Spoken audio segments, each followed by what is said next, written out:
Chapter 13. The squad room of the Garda station in Lisdoonvarna buzzed with activity, but to Warren it might as well have been silent as the grave.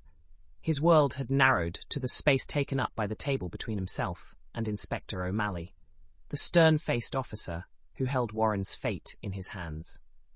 "For the last time," Warren pleaded, his voice cracking with desperation, "I did not kidnap my wife. Why on earth would I do such a thing?" Inspector O'Malley leaned back in his chair, his weathered face a mask of skepticism. He'd seen it all in his years on the force, and to him, Warren was just another guilty man protesting his innocence. "Mr. Bishop," O'Malley drawled, his Irish brogue thick with impatience, "we've been over this. You can keep denying it until you're blue in the face, but the evidence speaks for itself." Warren ran a hand through his dishevelled hair, wincing as his fingers brushed against a tender spot, a souvenir from his recent ordeal. "Evidence? What evidence? I love Thelma. We came to Ireland together for Pete's sake. We were happy, exploring the countryside, enjoying our time together. Why would I ruin that?" O'Malley's eyes narrowed. "Perhaps because you saw an opportunity, Mr. Bishop, an opportunity to line your pockets at the expense of your wife's family." The accusation hit Warren like a physical blow. He staggered back a step, his mind reeling. "What are you talking about?" "Line my pockets. I don't understand." "Oh, I think you understand perfectly well," O'Malley replied, his tone icy. "We received an anonymous tip, you see, someone who knows all about your little scheme." Warren's confusion gave way to indignation. "Anonymous tip? Who would say such things about me, and why should you believe them over me?" O'Malley's lip curled in a sneer. "The word anonymous means we don't know who made the call, Mr. Bishop. But they knew things, details that only someone involved could know." Warren stood up and began to pace, his movements jerky and agitated. The small interrogation room seemed to close in around him, the walls pressing closer with each passing second. "This is insane," he muttered, more to himself than to O'Malley. "It's all a mistake, a terrible misunderstanding." He whirled to face the inspector, his eyes blazing with a mixture of fear and anger. "You say you have evidence. Well, where is it? If you're going to accuse me of something so heinous, surely you must have proof." O'Malley regarded Warren for a long moment, his expression unreadable. Then, without taking his eyes off the American, he called out, "Sergeant Flynn!" A younger officer appeared in the doorway, his posture ramrod straight. "Yes, sir?" "Bring me the files from the Bishop case," O'Malley ordered. "All of them." Flynn nodded sharply and disappeared. Warren watched him go, a sense of dread settling in the pit of his stomach. What files? What could they possibly have that would implicate him in Thelma's disappearance? The minutes stretched like hours as they waited for Flynn to return. Warren resumed his pacing, unable to stand still under O'Malley's scrutinizing gaze. His mind raced, trying to make sense of the situation. How had a simple vacation turned into this nightmare? Finally, Flynn reappeared, a stack of papers in his hands. He placed them on O'Malley's desk and retreated to the corner of the room, his eyes darting between the inspector and Warren. O'Malley took his time, leafing through the papers with exaggerated care. Warren's nerves frayed with each passing second, his imagination conjuring increasingly dire scenarios. At last, O'Malley selected a single sheet and held it out to Warren. "Perhaps this will jog your memory, Mr. Bishop." With trembling hands, Warren took the paper. It was a telegram, its message brief and to the point, a location and a time. Warren's brow furrowed as he read it, recognition dawning slowly. This is where Thelma and I were when she disappeared," he said, his voice barely above a whisper. O'Malley nodded, a predatory gleam in his eyes. "Indeed it is, Mr. Bishop. And do you know where we found this telegram? Hidden away in a location provided by our anonymous tipster, along with some other very interesting documents." Warren's head snapped up, his eyes wide with disbelief. "What? No, that's impossible. I've never seen this telegram before in my life." But O'Malley was already pulling out another sheet of paper. This one contained a crude map, with a red X marking a specific location. Warren's blood ran cold as he recognized the spot where Thelma had vanished. "Our source tells us," O'Malley continued, his voice dripping with disdain, "that you provided these documents to a group of hired thugs, 4 men, to be precise, paid in American dollars to snatch your wife. Warren's legs gave out, and he collapsed into the chair across from O'Malley. His mind whirled, trying to process the information. "This is madness," he croaked. "I don't know anything about these papers. I didn't hire anyone. I love Thelma." O'Malley's patience, already thin, finally snapped. He slammed a third sheet of paper onto the desk, the sound echoing like a gunshot in the small room. "And I suppose you don't recognize this either?" he growled.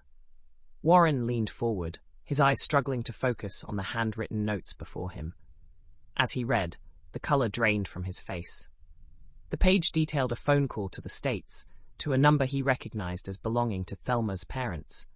But it was the content of the call that made his blood run cold.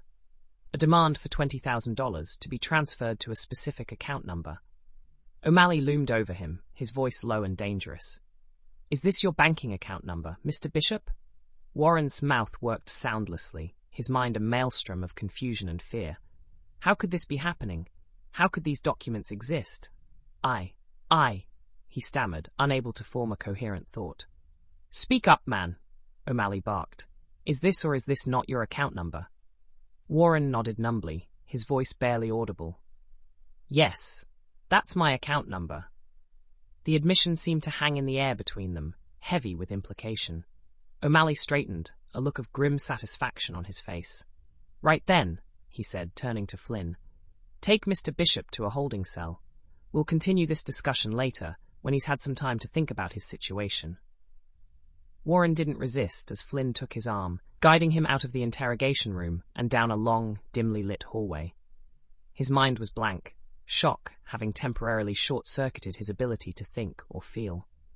The holding cell was small and sparse, containing nothing but a narrow bench and a tiny, barred window set high in the wall. Flynn released Warren's arm and stepped back, his expression a mixture of pity and disgust. "In you go, then," he said, gesturing for Warren to enter the cell. Stumbled inside, barely registering the sound of the heavy door clanging shut behind him. He made his way to the bench and slumped down, his back pressed against the cold stone wall. As the shock began to wear off, a single thought crystallized in Warren's mind, repeating itself like a mantra. How could this be happening? He closed his eyes, trying to make sense of the whirlwind of events that had led him to this moment. The vacation with Thelma, her sudden disappearance, and now these accusations, it was all too much to process. Warren's mind drifted to Thelma, wondering where she was, if she was safe. Was she as confused and frightened as he was? Did she think he had something to do with her kidnapping? The very idea made him sick to his stomach. Thelma was his world, the one person who truly understood him. The thought of her believing, even for a moment, that he could betray her in such a way was almost more than he could bear. As the minutes ticked by, Warren's initial shock gave way to a maelstrom of emotions. Anger at the false accusations, fear for Thelma's safety, and a deep, gnawing worry about what would happen next. He replayed the interrogation in his mind, searching for some clue, some detail that might explain how he had ended up in this impossible situation. But no matter how he looked at it, he could find no logical explanation for the evidence O'Malley had presented. The telegram, the map, the handwritten notes, they were all fabrications. They had to be. But who would go to such lengths to frame him, and why? Warren's head throbbed, a combination of stress and the lingering effects of his earlier ordeal. He pressed his palms against his eyes, trying to will away the pain and confusion. "Think, Warren," he muttered to himself. "There has to be an explanation. There has to be a way out of this mess." But as the hours crawled by, no brilliant insights came to him. He was trapped, not just in the physical confines of the cell, but in a web of lies and deception that he couldn't begin to unravel. As evening came, the cell beginning to dim into shadows, Warren's thoughts turned to the future. What would happen to him now? Would he be charged with Thelma's kidnapping? Extradited back to the States? And what of Thelma herself? Was she hurt, scared, wondering why he hadn't come to rescue her? Was she still in Ireland, or had her kidnappers taken her elsewhere? Warren gasped as that thought crossed his mind. He hadn't even thought about it until now. She may not even be in Ireland anymore. The questions piled up, each one more daunting than the last, until Warren felt as though he might suffocate under the weight of them all. Finally, exhausted both physically and mentally, Warren stretched out on the hard bench. Sleep seemed impossible, but he knew he needed to rest, to gather his strength for whatever challenges tomorrow might bring. As he drifted off into a fitful slumber, one thought echoed in his mind, a desperate prayer. Please, let Thelma be safe. And please, help me find a way to prove my innocence. The Garda station in Lisdoonvarna stood as a bastion of law and order, its weathered stone facade a testament to the countless cases it had seen over the years. But on this particular evening in 1939, it was about to witness something quite out of the ordinary. Liam Fitzpatrick strode through the doors of the station, his footsteps echoing off the worn floorboards. A jaunty whistle escaped his lips, at odds with the somber atmosphere that typically permeated such places. He moved with the easy confidence of a man who knew exactly what he was about, his keen eyes taking in every detail of his surroundings. The station bustled with activity, officers moving to and fro, the air thick with the smell of strong coffee and stale cigarette smoke. Liam paid them no mind, his gaze fixed on a particular desk at the far end of the room. There, hunched over a stack of papers, sat Inspector O'Malley, his brow furrowed in concentration. As Liam approached, he noted the tension in O'Malley's shoulders, the way the inspector's pen scratched furiously across the paper. Whatever case had the man's attention, it was clearly vexing him. Liam allowed himself a small smile. He had a feeling he was about to add to that vexation. Without preamble, Liam dropped into the chair across from O'Malley's desk, propping his feet up on the corner with a casual air that bordered on insolence. The inspector's head snapped up, his eyes narrowing as recognition dawned. "Fitzpatrick," O'Malley growled, his voice a mix of irritation and resignation. "To what do I owe the pleasure?" Liam grinned, tipping an imaginary hat. "Ah, Inspector. Lovely evening, isn't it? The sun shining, the birds singing, and here you are, cooped up in this dreary office. It's a crime, really." O'Malley's scowl deepened. "If you've come to waste my time with your usual nonsense, Fitzpatrick, I'll have you know I'm in no mood. We've a serious case on our hands, and I've no time for your games." Liam's expression sobered, though a glint of amusement remained in his eyes. "As it happens, Inspector, that's precisely why I'm here, to help you with your serious case." O'Malley leaned back in his chair, skepticism etched in every line of his face. "Oh, and how, pray tell, do you propose to do that? Last I checked, you weren't on the Garda payroll." "No, indeed," Liam agreed cheerfully. "But I do have a certain knack for these things, as you well know, and in this particular instance, I believe I can help you right a very serious wrong." The inspector's eyebrows shot up. "A wrong? What wrong would that be?" Planting his feet on the floor, Liam leaned forward, his voice dropping to a conspiratorial whisper. "Why, the wrong of holding an innocent man for a crime he didn't commit, of course. The American, Warren Bishop. Ring any bells?" O'Malley's face flushed, a mix of anger and defensiveness coloring his features. "Now see here, Fitzpatrick. We've solid evidence against Bishop. The man's as guilty as they come. His own wife kidnapped, and him trying to extort money from her family. It's an open and shut case." Liam skied, shaking his head. "Oh, Inspector, I expected better of you. Surely a man of your experience can see when he's being led down the garden path." Before O'Malley could retort, Liam reached into his coat pocket and produced a folded piece of paper. With a flourish, he tossed it onto the desk, where it landed squarely atop the inspector's meticulously organized paperwork. "What's this, then?" O'Malley demanded, eyeing the paper as if it might bite. "That, my dear Inspector," Liam said with a satisfied smirk, "is the key to your case. Go on, have a look. I promise it won't explode." With a wary glance at Liam, O'Malley picked up the paper and unfolded it. His eyes widened as he read its contents, his face cycling through a range of emotions: surprise, confusion, and finally, a grudging realization. Liam watched the inspector's reaction with keen interest.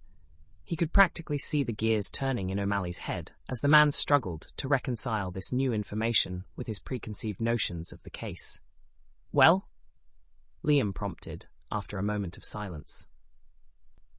"What do you make of that, Inspector?" O'Malley looked up from the paper, his expression guarded.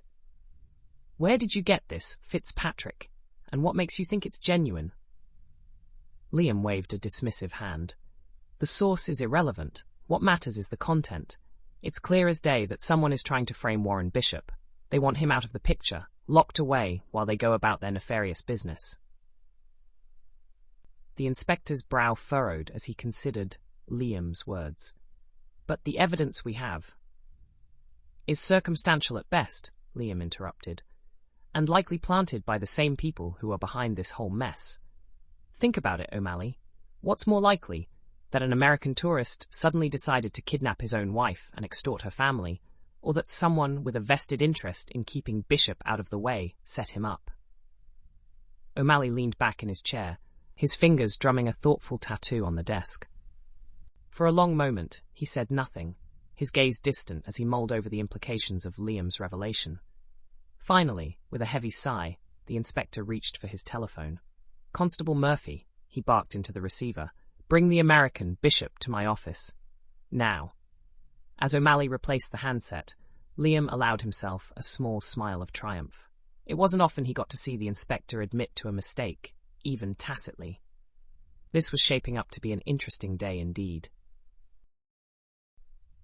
What seemed like hours passed slowly, punctuated by the occasional sound of footsteps in the corridor outside and the distant murmur of voices. Warren dozed fitfully, his dreams a confused jumble of images.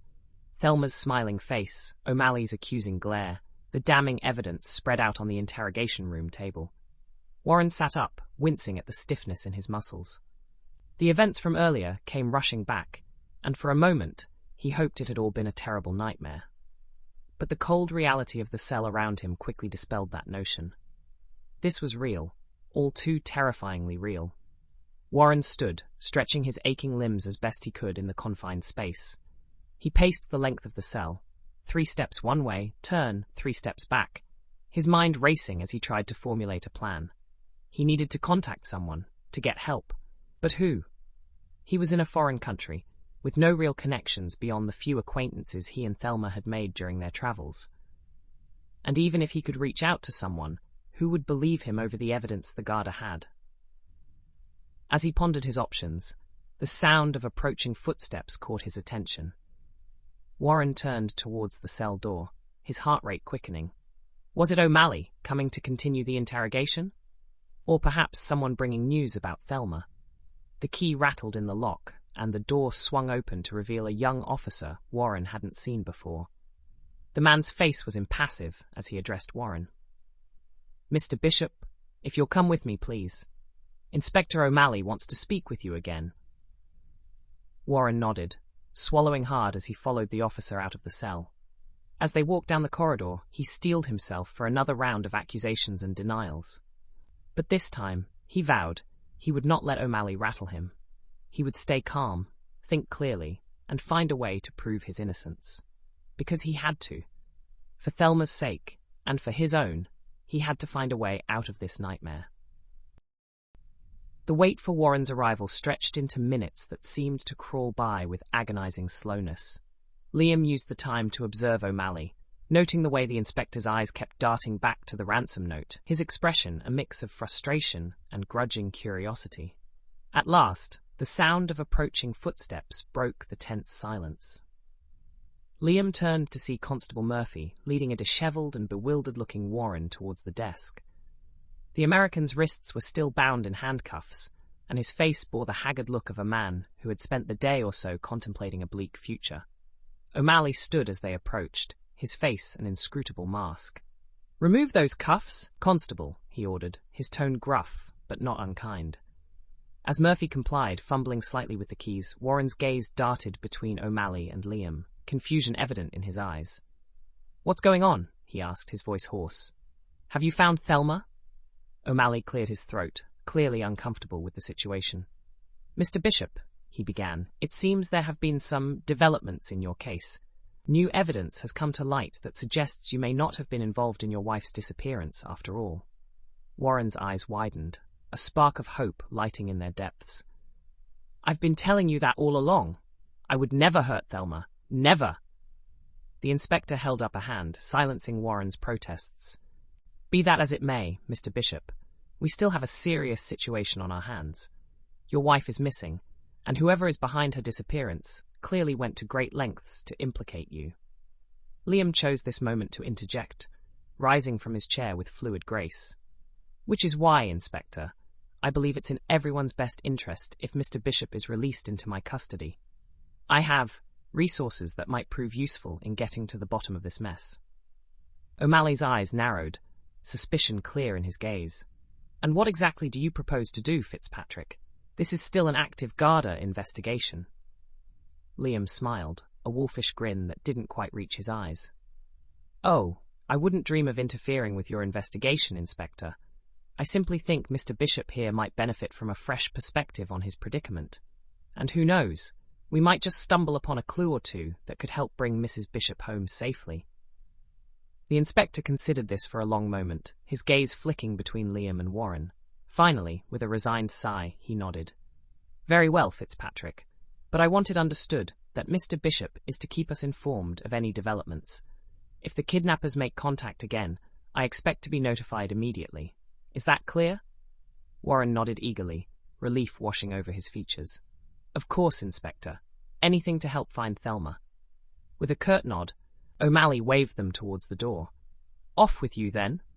And Fitzpatrick, he added as Liam turned to leave, don't make me regret this decision. Liam offered a mock salute, his eyes twinkling with barely suppressed mirth. Wouldn't dream of it, Inspector. You can count on me. With that, Liam ushered Warren out of the office and through the bustling station. He could feel the eyes of the other officers on them as they passed, curiosity and suspicion mingling in their gazes. But Liam paid them no mind, his thoughts already racing ahead to the next steps in his investigation. As they stepped out into the bright Irish sunshine, Warren suddenly stopped short, his hand shooting out to grasp Liam's arm. Wait, he said, his voice urgent. What's going on, Liam? How did you convince the inspector to let me go? Liam gently but firmly removed Warren's hand from his arm, his expression serious. Not here, he said in a low voice. Keep moving. I'll explain everything on the way. Warren's brow furrowed in confusion and frustration. On the way where? Look, I appreciate your help back there, but I need to know what's happening. Thelma is still out there somewhere, and I... Castle Macduff, Liam interrupted, his voice brooking no argument. That's where we're headed, and if we're going to have any hope of finding your wife, Mr. Bishop, I suggest you trust me and keep moving. Time is not on our side. With that, Liam set off down the street at a brisk pace, leaving Warren no choice but to follow. As they walked, Liam's mind raced, piecing together the clues he had gathered so far. Castle Macduff loomed large in his thoughts, a foreboding presence that held the key to this entire mystery. Whatever awaited them at the castle, Liam knew one thing for certain. The game was most assuredly afoot, and the stakes were inching higher and higher. With Warren by his side and the weight of Thelma's fate on his shoulders, Liam Fitzpatrick was ready to face whatever challenges lay ahead. The hunt was on, and he intended to see it through to the bitter end.